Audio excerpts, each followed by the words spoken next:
Estava aqui refletindo sobre a última palavra que a gente recebeu lá na ICM de Ribeirão Preto, né? A última palavra que a gente recebeu lá no culto de domingo, a palavra veio aonde Eliezer, né, o amigo do noivo, que era o Isaac, tinha ido buscar a Rebeca, sua noiva.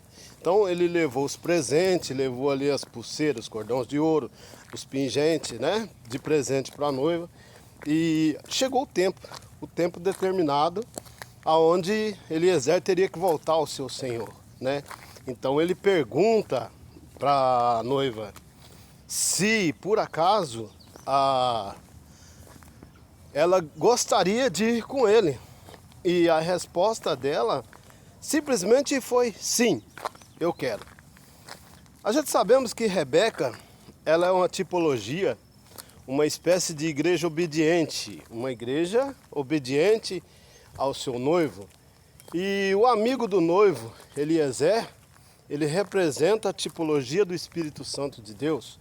Embora o noivo não conhecesse a noiva, embora a noiva não conhecesse o noivo, haveria uma promessa, né, de se cumprir. Então, para que se cumprisse essa promessa, o noivo estaria aguardando receber a noiva.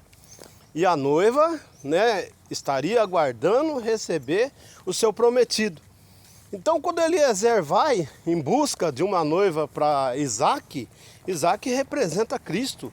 Então, aquela tipologia ali, onde o Espírito Santo, sendo Eliezer, ele pergunta se era da vontade dela de seguir ele para conhecer o seu Senhor.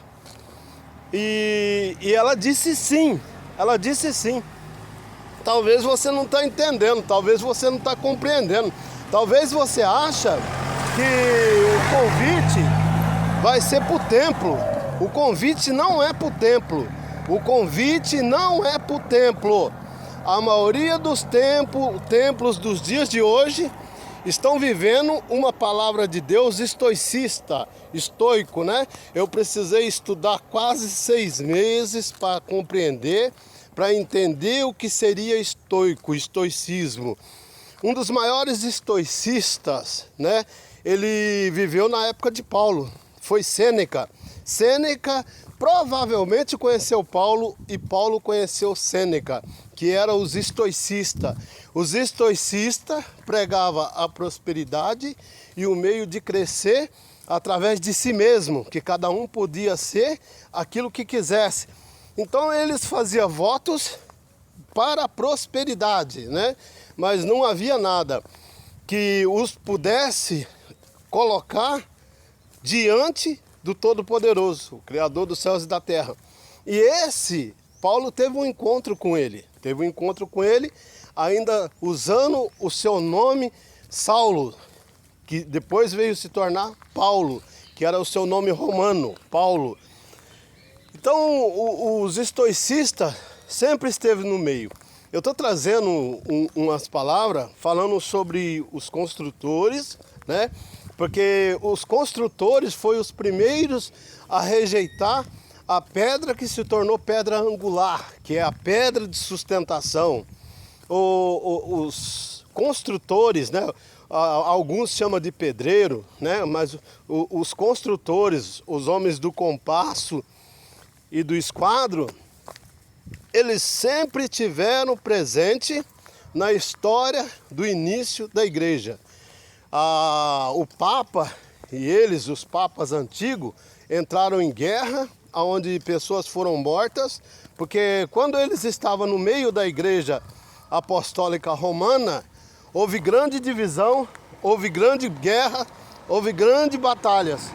Então os construtores sempre esteve no meio do povo de Deus. Os construtores eram aqueles que atacavam o povo de Deus, trazendo falsas doutrinas. E hoje, a maioria dos pastores das grandes igrejas são construtores, porque eles todos estão no meio da maçonaria.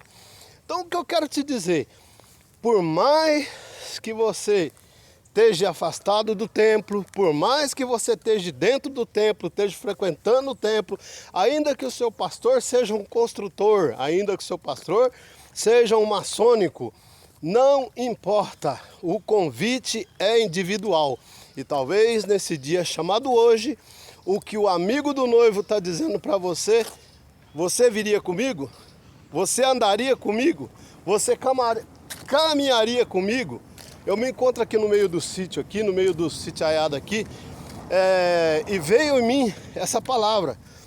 Eu assim sou como o boi, né? Como ovelha também, que a vaca, o boi, eles comem o capim, come durante o dia, e quando é à noite, quando ele está deitado no curral, eles começam a regurgitar e ruminar aquele alimento que está dentro deles. Talvez a palavra de 2 semanas atrás, de 1 mês atrás, de 1 ano atrás, ela fala comigo no dia de hoje, porque eu tenho guardado a palavra, eu tenho dentro de mim a palavra do Senhor. E eu te convido nesse dia chamado hoje a refletir sobre os construtores, e eu vou continuar batendo nessa tecla, e refletir sobre o noivo e o amigo do noivo. Não é o noivo que vem buscar a igreja, é o amigo do noivo que vai dizer se a noiva é apta ou não para conviver com o noivo. As qualidades da noiva, quem vai ver não é o noivo.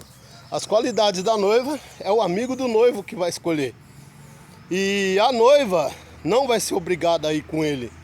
Ela vai receber o convite. Se ela estiver apta e aceitar o convite, aí sim ela vai estar diante da presença do noivo. Mas devemos passar pelo crivo, o crivo do amigo, o crivo do companheiro do noivo, porque a ele foi dada a ordem, a ele que foi dada, entregue aquele que é a igreja, para que ele fosse confortado, guardado, protegido, porque enquanto ele for paracletos, ele é amigo, advogado e conselheiro. Mas quando ele passar a ser pneuma, ele passa a habitar dentro de nós. Aí somos igreja do Senhor, não o templo. O templo é só um local onde você vai em gratidão a Deus, mas não está no templo. Cada um é igreja individual particular do Senhor. Bom dia.